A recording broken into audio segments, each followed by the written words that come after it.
Good morning, ladies and gentlemen, and welcome to the BANGO PLC full year results investor presentation. Throughout this recorded presentation, investors will be in listen-only mode. Questions are encouraged and can be submitted at any time via the Q&A tab that's just situated on the right-hand corner of your screen. Please simply type in your questions and press send. The company may not be in a position to answer every question that it receives during the meeting itself. However, the company will review all questions submitted today and publish responses where it's appropriate to do so. These will be available via your Investor Meet Company dashboard, and we'll notify you by email when these are ready for your review. Before we begin, I would like to submit the following poll, and if you'd give that your kind attention, I'm sure the company will be most grateful. And I'll now like to hand you over to Paul Larby, CEO of BANGO PLC. Good morning to you, sir.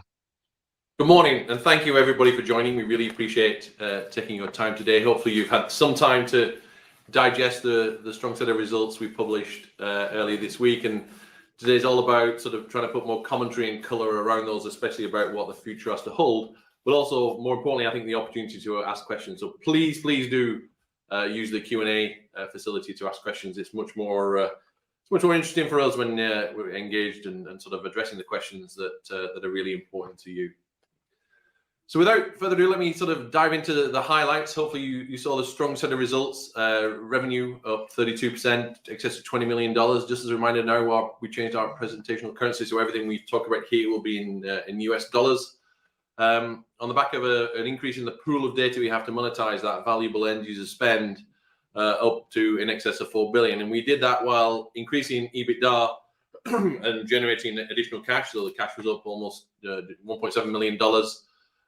On last year, and that increase in profitability in cash is at a time when we're also continuing to invest, because we see the opportunity ahead of us to capture future growth requires the investment now. So we're very much focused on investing for that growth.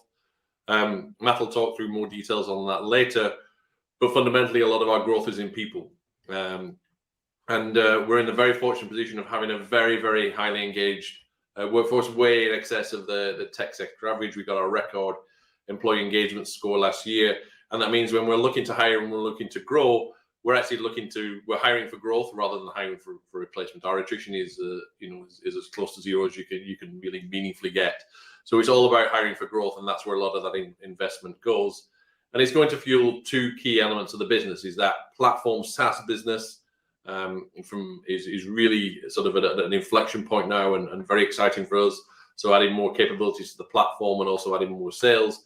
And that Bangor Audiences business, which has completed its second year of trading, demonstrated really great growth, and is starting to spread out across platforms and across different app genres. So certainly very exciting.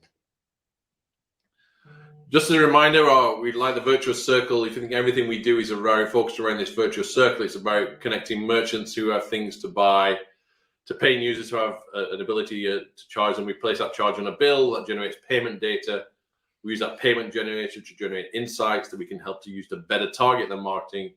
And that in turn generates more payments, and the virtuous circle continues. So while those sort of two businesses, the payments and the subscription bundling business on one side and the Bangor Audiences business on the other, growth in one really fuels growth in the other. And they're connected around this virtuous circle, which you'll see time and time again throughout the presentation here this morning. A few KPIs, and then I'll sort of turn over from Matt. The top two are very familiar financial KPIs that you're familiar with: the end user spend growth, the revenue growth. I think a key part of there is the shape of the curve. Growth is really what we're about as a company. The two KPIs at the bottom are proxies that we introduced over the last couple of years for that Bangor Audiences business, because we don't break the revenue out; it's reported as a single segment. And that allowed investors to sort of understand the growth in those businesses. We'll probably stop reporting these and try and find something else. They're less meaningful than what they were when we started. The metric on the bottom right, the app developers, that's the number of app developers we're engaged with. You can see great growth from 4 to 10,000. So it's getting to the point now where I'd say it's less meaningful. The metric on the bottom left is a measure of the use of the Bangor Audiences on each day in the particular month. And that was really useful as a proxy for revenue early on. However, we moved our pricing model away to where we take a percentage of the ad spend. So we'll take anywhere between 7 and 10% of what you as an app developer spend on your Facebook campaign for the use of that Bangor audience. And so therefore, it's a less useful proxy for revenue than it was previously. But again, the key message there is not necessarily the metric or the shape, but just the shape of the curve in terms of growth. And both businesses, both the payments business, the platform business, and the Bangor audience business really have strong growth and even stronger growth potential in the future. So with that, I will turn over to Matt, our CFO, who will talk you through the financial results. Thanks, Paul. Morning, all. First of all, just looking at some graphs showing revenue and EUS growth over the past few years. As Paul alluded to, 32% revenue growth in 2021 from 2020, which was above the market expectations for growth. So another good year for our business. Over the 6-year period, that's a 47% CAGR. So continuing a good, strong growth from previous years. End user spend, Paul alluded to, up 74% to 4.1 billion. We use this as a KPI to reflect the amount of monetizable data that we have available for our audiences business. And good to see that one, that CAGR for that 6-year period is 97%. So really two really good, strong metrics on the top line for the business. All of that's been achieved by good gross profit margins over 94%, which means that we've got good levels of resource to be able to invest back into the business. And we've been doing this quite strongly in 2021. We'll continue to do it in 2022 and 2023. So our investments predominantly come, as Paul said, in people, going between research and development, investment in research and development, and investment in sales and marketing. So for our research and development, we've been investing in engineers for the payments side of the business, where we've been working on the platform and also on the platform licensing, which we'll speak more about later on in the presentation, but it involved our new business deals with BT and with Verizon, along with 3 other customers during the course of 21. What we've also done is been able to work with R&D effort on the audiences side to make the engagement with the customers as light touch as possible, allow them as much as possible to be able to go through and create their own audiences on their Bango website. So a lot of investment within that. Also a lot of development for future revenue growth. So good to bear in mind that the work that's going on now is for revenues in 2 to 3 years' time. We've also done investment in sales and marketing. So realizing we're probably a little bit light on our people on the ground in Asia. We've looking to invest in there specifically as well for the audiences market, where there are a lot of app developers prevalent in the field there. Also looking as part of the platform licensing deals that we're now engaged on, different type of salesperson required with a long incubation period between discussions and conversions into contracts and revenue for this SaaS-based business that we've now got from the platform licensing, predominantly in North America, the investment coming into place there. So that's the ability to be able to do that, and the increase in our operating costs driven by the good margin. At the same time, enabling us to continue to increase cash, which allows us to fund that investment through our own cash, rather than having to go back out to markets and potentially dilute our shareholders. So we've been able to create that source of investment. A little bit more detail on some of the costs and where those costs have gone. As you can see, our fully administrative expenses, which includes the share-based payments and depreciation and amortization, is up 5.2. 4 million of that being, if you exclude those 2 items from there. Bottom graph showing our internally generated intangibles. That's the work that our R&D teams do to improve the platform. And you can see there from 2018, 19, 20, the increased investment in developing those intangibles to drive future growth. Just reflecting that also in cash to show the fact that our cash from operating activities is sufficient to cover the cost of the investment that we're doing in the platform while still growing our cash flow. And again, just as a reminder that this is Bango cash flow, there's no debt related to that.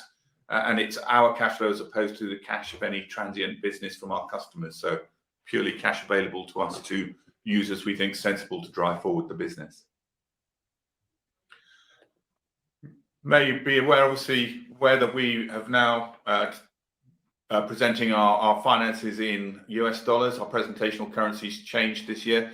we thought it'd be useful to have a bit of history to allow people to follow the trends through in US dollars. So here's our restatement of the last few years worth of accounts, just on some of the key areas of revenue, gross profit, admin expenses, and adjusted EBITDA. I think one of the items to look at and just consider on here is the associate loss during the course of 2021.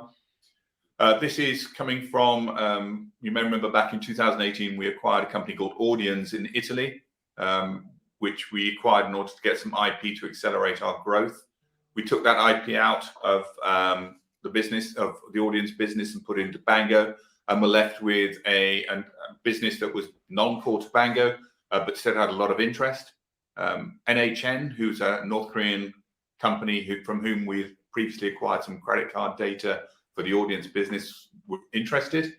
As part of that, they took 60% shareholding in the Audience business, which is now called New Deep, and at the same time, 4.7% stake in Bango PLC, which is just the other week increased to 11%. Now, this is a company that there's been a lot of investment initially. They've started to generate revenues at the end of last year, and this has a very good opportunity with working with Shopify. So we're looking to expect that loss to decrease as their revenues start to pick up and their business starts to increase. I think what's important to realize is that if there is further funding, and it is well capitalized at the moment, if there is further funding, it's not going to come from Bango, and NHN are aware of this. So if there's any more investment, it'll come from NHN. Now that might reduce our percentage down from 40%, but it'll be a lesser percentage of a greater worth company. So just rolling all of those financials from this year into our virtuous circle. If you look at the top, our increase in end user spend of 1.7 billion gives us that more valuable data to monetize, which has then driven that 32% growth in high margin revenues to increase our EBITDA. Our EBITDA has allowed us to generate cash at the bottom, which then allows us on the left-hand side to increase our investment in growth and future growth to again drive the top level of the virtuous circle and increasing EUS and revenues. I'll hand back now to Paul to talk about the operational highlights and outlook. Brilliant, thanks, Matt. So trying to put some of the things that happened in 21 together and put it into context what it means in 22 and beyond, and talk about some of the future outlook. I think this is a slide you're hopefully very familiar with. It's been the formula that's driven that payments growth, that 47% CAGR that Matt talked about. We're connecting more users via more routes, giving them more things to buy from more merchants, and using that data in the platform to help those merchants really succeed. That's something we've always been a big part of our platform and our payments proposition, and has really differentiated us in the marketplace. Lots went on last year. I'll sort of choose a few examples from here just to highlight. The first example I think is we're talking about is sort of our use of partnerships now to expand further. We had 30 or so connections in the Middle East, Africa, and Turkey. The global merchants connected into the platform wanted an acceleration of those payment connections. So we looked at whether we should do those directly ourselves or we should find a partner. And in the end, we decided partnering with the leading integrator in that region, TPay, was the right thing to do.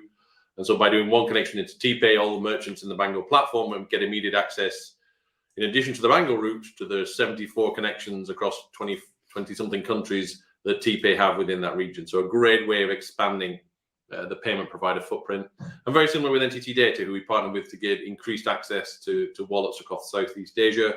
Wallets are a fast-growing part of the business and have been, part of the Bango business for many, many years now. That's absolutely something that's not new. But their use is absolutely increasing, and so partnering with NTT Data just gave the increase the breadth of wallets that we could offer, in addition to the ones we did directly ourselves. So you might have seen an announcement we did with Kakao Pay, one of South Korea's largest wallet providers, to bring them into the Bango platform and give the merchants access to that payment route. Flipping onto more merchants, because we do all of this for the merchants to make the merchants more successful.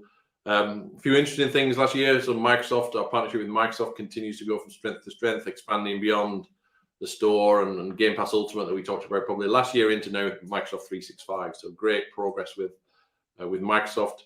New types of services, Pray.com being a good example of a lifestyle well-being service that we added as a merchant.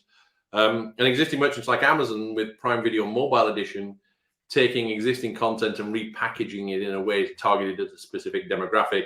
In this case, a way of getting people on the Prime Video content via a mobile-only device that you can upsell later to Prime as part of Airtel's encouragement to encourage people to top up. One logo that's new on there, which we announced only a few weeks ago now, is a partnership with Digital Turbine, and that's really focused on this breakup of the monopolies the app stores have on in-app payment. So at the moment, if you're playing a game and you want to buy a bag of gems, for example, your only way of paying it is through either the Google Play Store or the Apple App Store. Now, you may at the end then select whether you want credit card or carry a bill or your mobile wallet, but fundamentally that's still going through the App Store. Well, actually, that's starting to disintegrate. The number of lawsuits that are going on between different players in the industry. South Korea have actually legislated that monopoly be broken. We expect that to spread. So there's an increasing move in the industry to allow and encourage almost out of App Store billings. And so this means we think the largest app developers will want to engage directly with their customers, offering alternative payment mechanisms for the content. Allows them to not only engage better with their customers, but also reduce some of their costs because they're no longer subject to the 30% or so that the two app stores charge. Digital Turbine is a great partner for that. A large Nasdaq listed company has built a great business about putting apps on phones and promoting apps within an operator environment. And so adding BANGO as a default payment mechanism within apps that are processed through Digital Turbine is a great way of getting those first app developers paying and connecting to carrier billing and wallets and the alternative payment mechanisms that we support to process payments directly for customers without going through an intermediary app store. We'll hopefully see the first early launches of that later this year or early part of next year. And while it's not going to be meaningful in terms of revenue in the next couple of years, it's certainly a trend that we see increasing, and we expect that to sort of further accelerate the payments business in the later years. The nice thing about that is a lot of these app developers that we're talking about are already customers because they're using our data monetization, the BANGO audiences, to help them better target their marketing. So again, you really see the sort of the two halves of the virtuous circle continuing to support each other. I'll not go through this in detail, but you can see here a testimonial from Microsoft. There's videos from Greg, who's the telco channel lead in Microsoft, on our website. But a very strong relationship there. And again, it's gone from strength to strength, and adding 365 as the latest, and we're helping them find more customers for these offers and roll out these services. So a really, really strong partnership with Microsoft, and one where we're really pleased with how it's developing. A lot of what we're doing for Microsoft is about helping them bundle services with telcos in particular. It applies outside of telcos, but the telcos is the predominant market at the moment. And the reason that's of interest is because of sort of this jigsaw puzzle you see here, where as a telco, they've struggled historically with the lack of first-party differentiation. So, voice is voice, data is data, broadband is broadband. So historically, what they did to make that more interesting for customers was to acquire content and build their own TV offerings to put on top. And that's incredibly expensive and now increasingly difficult to do. And it's difficult to do because we have loads of big OTT guys who are buying lots of content, producing their own original content and trying to market that to customers. But they're struggling not because they're not growing, but because actually their growth rate is slowing. And you can see in some of the publicly traded companies when they report a declining growth rate, you can see what that does to their stock price. So they're trying to maintain a growth rate in an increasingly competitive market. So they're always looking for new customers. And the great thing the telco provides is an established channel, an established distribution channel for customers, established customers with each of whom they have an existing billing relationship, and the ability to market to that customer base.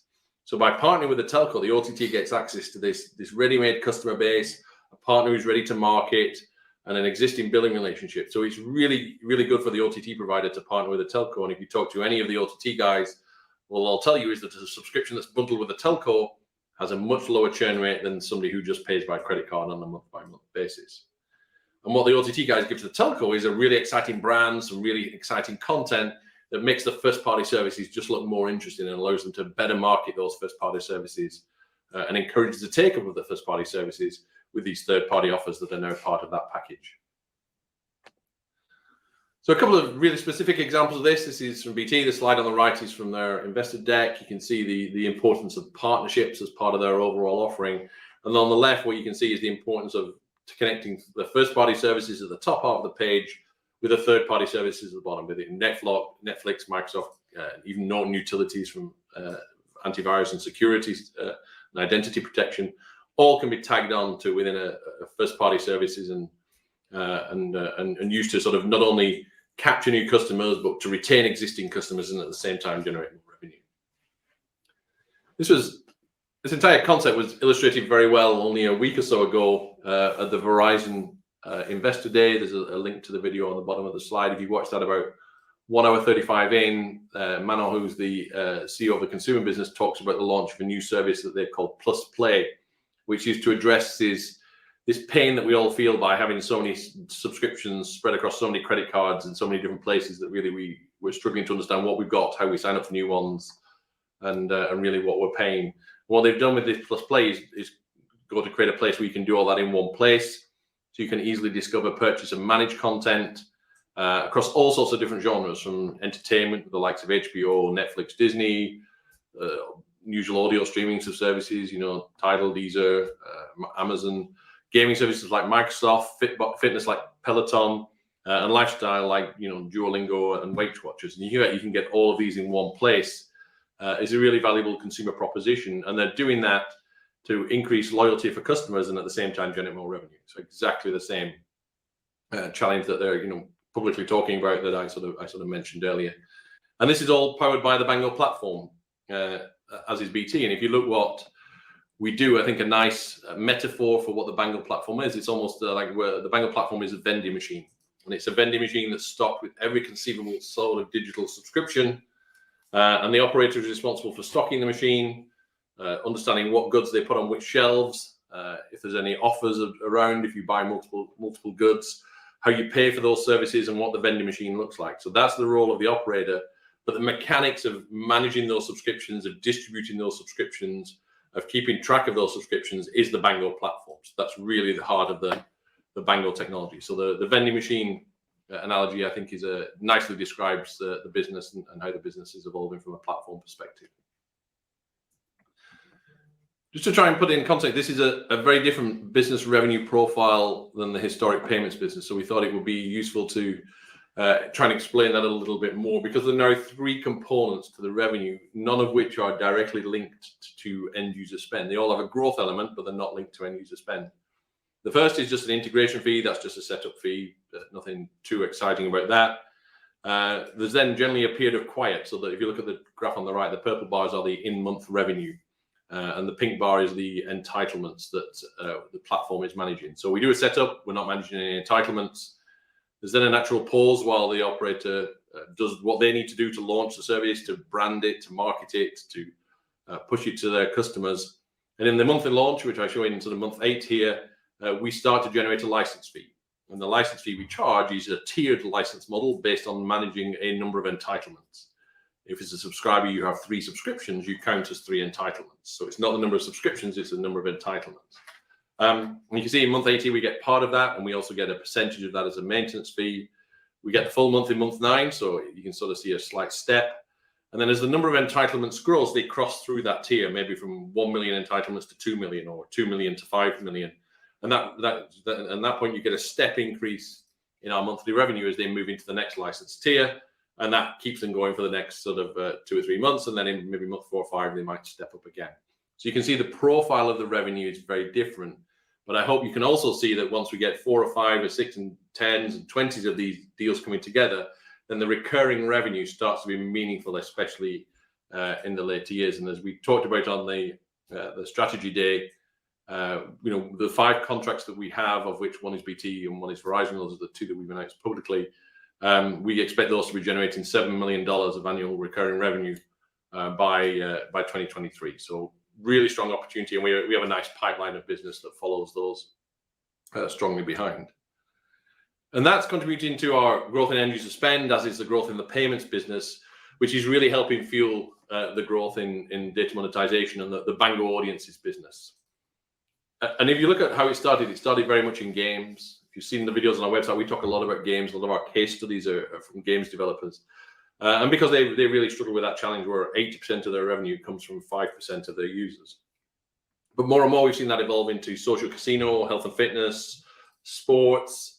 One of the examples I'll give later is about NFT sort of trading, sort application. We also have a crypto trading app who's using purchase behavior targeting technology. And if you think of a games developer, generally a games developer will take an audience from us that is strategy gamers in Taiwan, for example. What the trading app's looking for are people just who have disposable income, so high spenders who can make that first-time deposit. So a different slice of the data, but they're still resulting in the same benefits from targeting based on purchase behavior. What's interesting is, as we start to get to the edge of the app market, how we're potentially pushing into other markets. And we have a very large retail brand who is a customer who engaged us initially to help us promote their health and fitness app. So they have a sports tracker / running tracker application, and they wanted to find paying users for that. But they soon realized that as part of that marketing campaign that actually the data we're providing them to find those customers is really valuable in general e-commerce and retail marketing. Because the rationale being, if you spend a decent amount on a fitness app, you probably spend a decent amount on running shoes as well. So we're right at the edge of sort of testing and finding customers who have both an application that we can help market, but also more retail goods. And clearly the size of the retail marketing budget that we can tap into then is just potentially vast. Data is obviously an important part of it. You know, the data we get through our own end user spend, but also credit card data that we bring in from other sources. We spend a lot of work to make it easy to bring data into the platform and combine it with the data we have, whether that's credit card, whether it's from other app stores, whether it's from attribution networks, but to pull all that together into one place and make it available to the app developers across multiple platforms. So historic Facebook was a lot of the spend, but TikTok, one of the fastest growing platforms, still small relative in size to Facebook, but growing very fast. And there'll be other platforms we'll look to add as and when demand requires it. And Matt touched on this earlier, but a lot of that R&D that we're investing in this platform is to make it more self-serve, to make it more automatic, to make it easier for app developers to use, make it easier for us as a business to scale because it's now not connected with people. And also to try how we can generate more value from the data we have. So generating, better audiences, better insights from the data we have, and combining that multiple data sets together in more innovative ways. So lots of opportunity there to further deliver more value to the app developers. Again, because we changed the pricing model in 21, I thought it'd be interesting and useful to maybe go through the sort of revenue profile from an app developer. The way we charge for this is as a percentage of ad spend. So if you spend $100,000 a month in advertising Facebook, we will collect somewhere between $7,000 and $10,000 of revenue for allowing you to use Bangor audiences. Now, the way it works is there's a minimum fee, which is generally around $2,500. So when an app developer comes in, they generally spend relatively low amounts for a number of months while they're testing that purchase behavior targeting works, because it's a relatively new concept for most of them. Most of them have never used purchase behavior to target before. So there's several months of testing. They then start to see it works. They do some broader trials, so they cross beyond the minimum threshold, and we start taking a true percentage of their ad spend.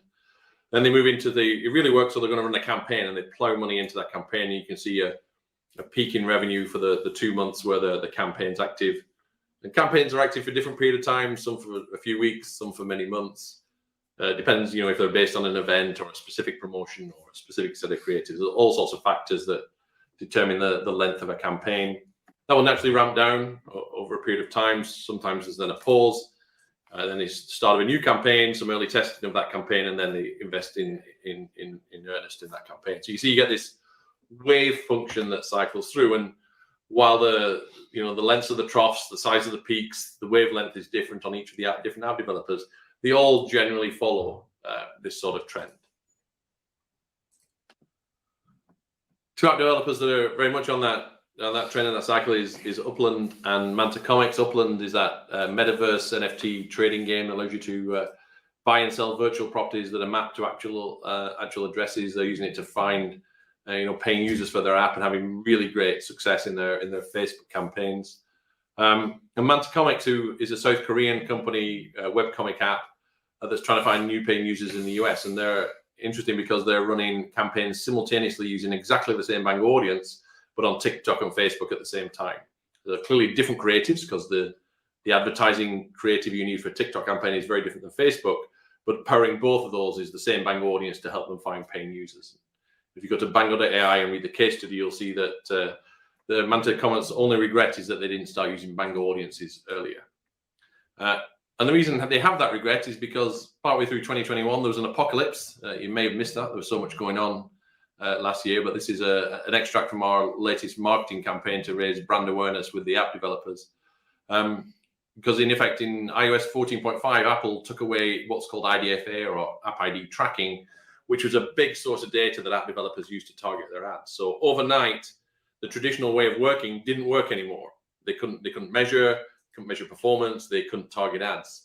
And so there's a big disruption in the entire app marketing ecosystem last year, which when the dust settles and the apocalypse ends, the people that survive are the people that really find alternative ways of targeting users. And that's through Bangor audiences and purchase behavior targeting. So that sort of market change, which sort of disrupted the entire market, is absolutely a tailwind for us as a business, and it's helping us grow that business even faster. Because all those app developers are finding that the soft metrics that they have access to, like search and like, don't work that well anymore, and what they really need is a really hard metric like purchase behavior.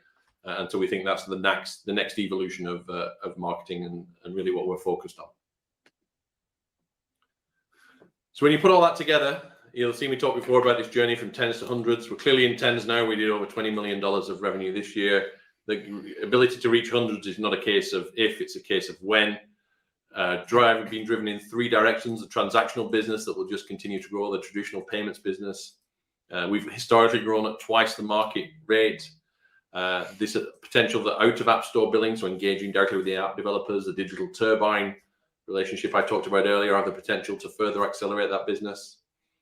We have this platform business, so we say we have those 5 customers now that will be meaningful ARR in 2022 and even higher in 23 and beyond. But we have a really strong pipeline of customers.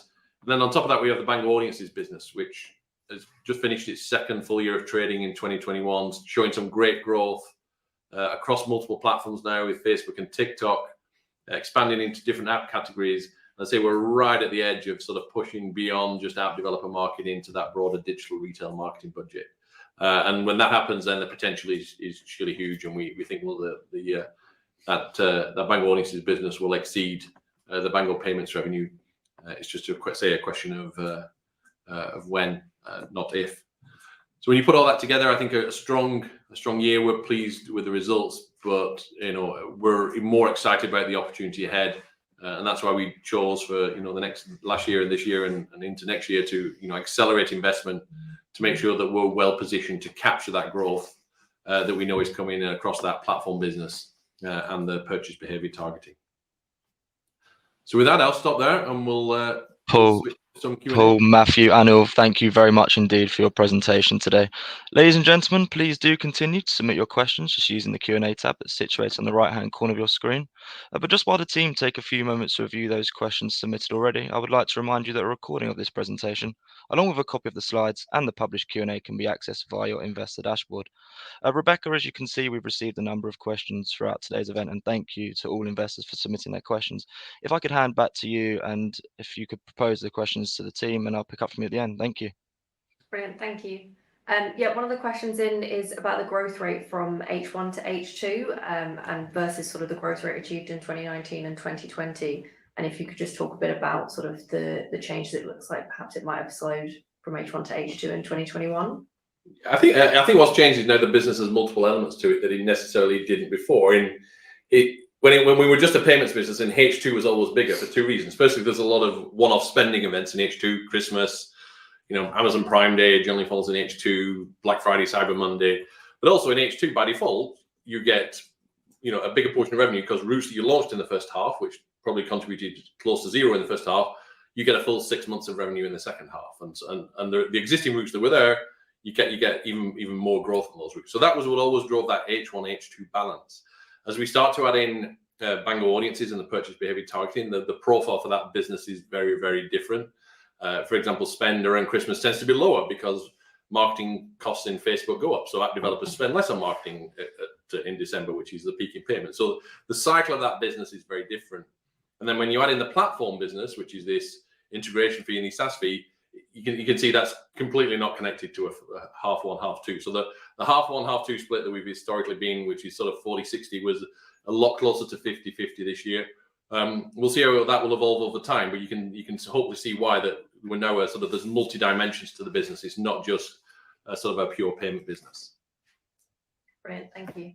And then on the platform licensing business, would you be able to talk a bit about verticals outside of telcos where that would work?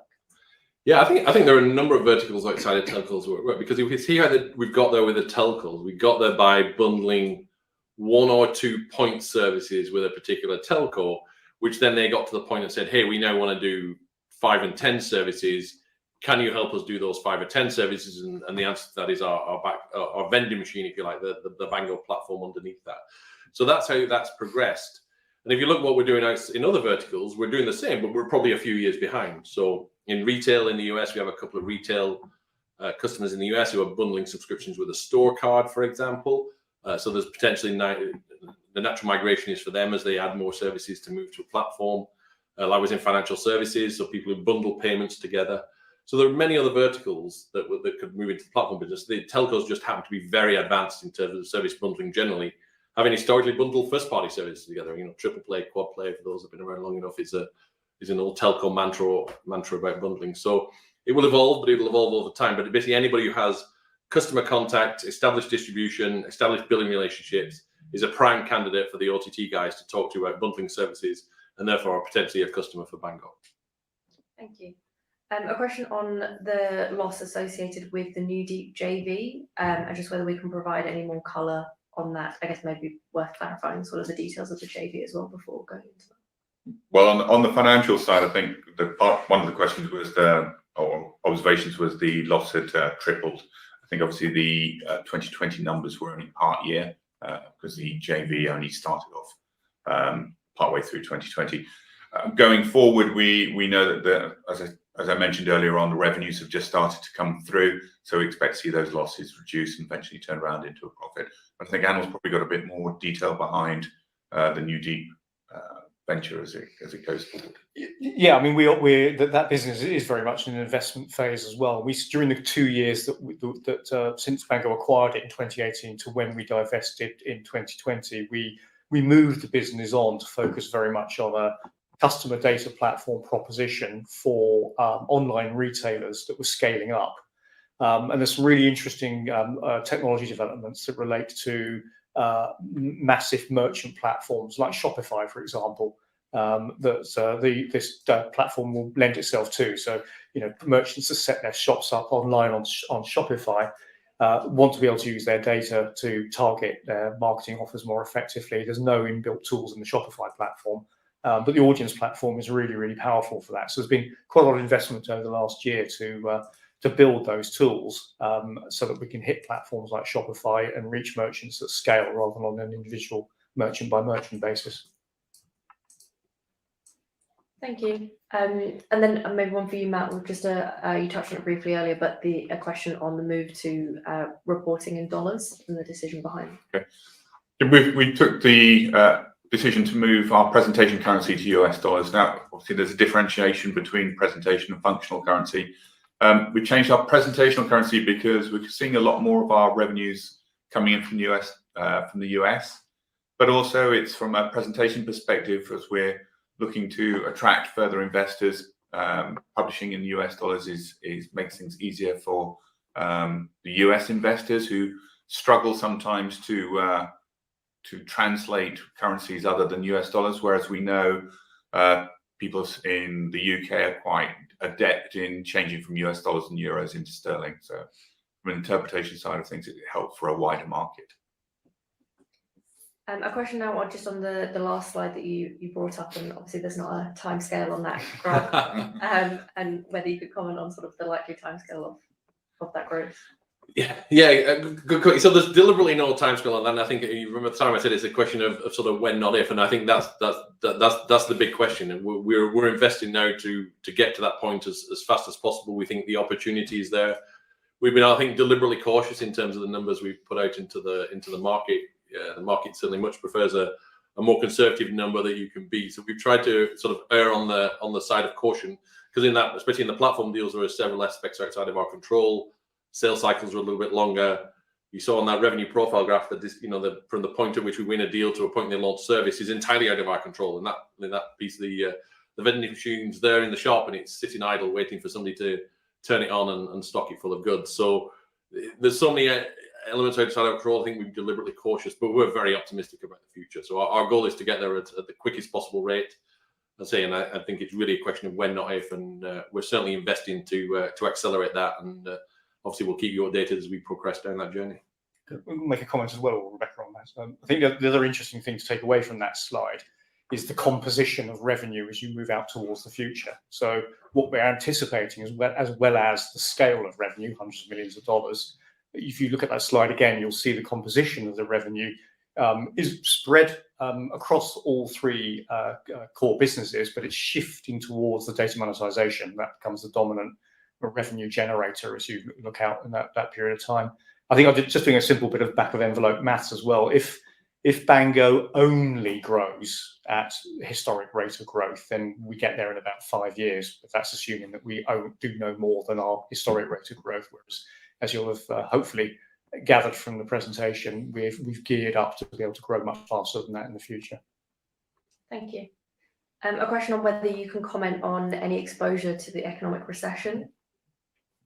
Yeah, I think the first point of money is, especially on the payments business, there are two areas we don't process payments in, and that's always been Russia and China. So the current sort of turmoil that's going on, where we have really no exposure to.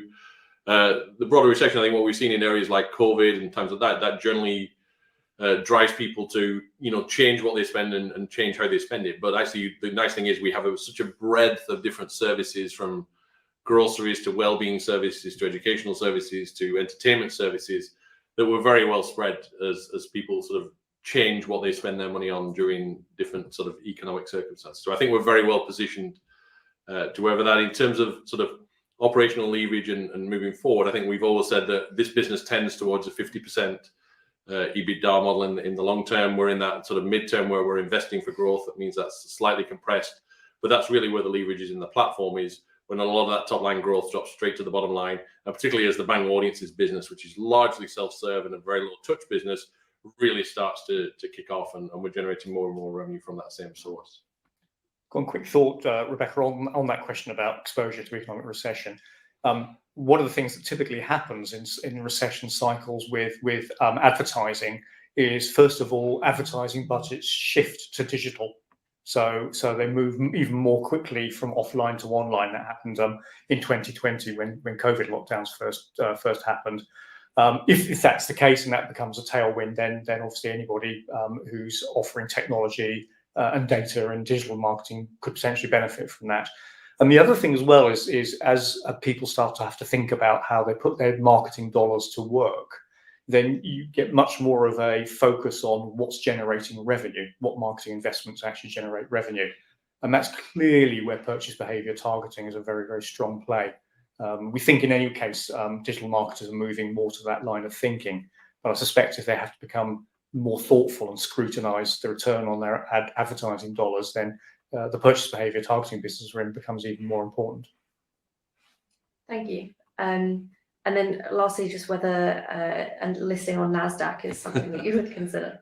Yeah, I think it's a natural question, I guess. If you look at the profile of the company, the US market is much friendlier and much more receptive to growth tech stocks in particular, where the London market is very much more sort of value dominated. I think at the moment we're very happy with the listing, and we are getting increased inbound interest from US investors. That's one of the reasons, as Matt mentioned, we've changed to reporting in US dollars. It's also another reason that we listed on the OTCQX market, which allows Bangor to be traded during US trading hours with a lot lower risk profile and access from investors to much more information about the company as a result of that listing on OTCQX. So we see lots of interest from US-based investors.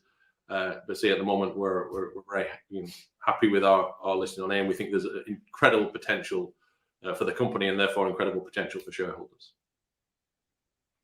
A question on, with the variety of spend that we have in the platform, whether there is a way to sell data to governments.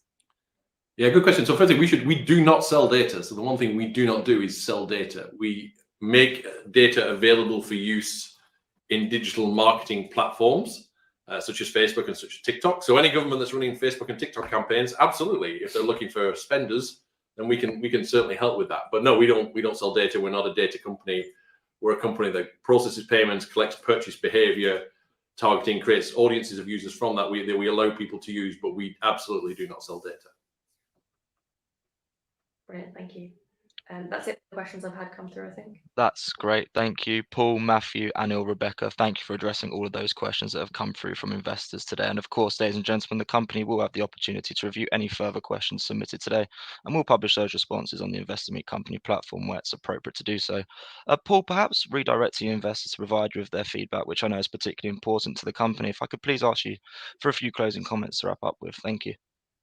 Sure. Once again, thanks to everybody for the time. There's lots of material on our Bangor Investor website. We put a lot of effort into that over the past 12 months to put more blog content, make it easier to find content. So hoping you're finding that really useful. We really do like the engagement and enjoy the engagement on platforms such as this. But at any time, feel free to drop us an email at investors@bangor.com, and we'll do our best to answer your question in a timely fashion. We appreciate your support, and thanks for your continued support, and hope you're as excited about the future as we are, and enjoy the rest of your day. And thanks again for your time. That's great. Paul, Matthew, Anil, Rebecca, thank you very much indeed for taking the time to update investors today. Could I please ask investors not to close this session, as you'll now be automatically redirected for the opportunity to provide your feedback in order that the management team can better understand your views and expectations. It's only take a few moments to complete, but I'm sure it'll be greatly valued by the company. On behalf of the management team of Bango PLC, we'd like to thank you for attending today's presentation. That now concludes today's session, and good afternoon to you all.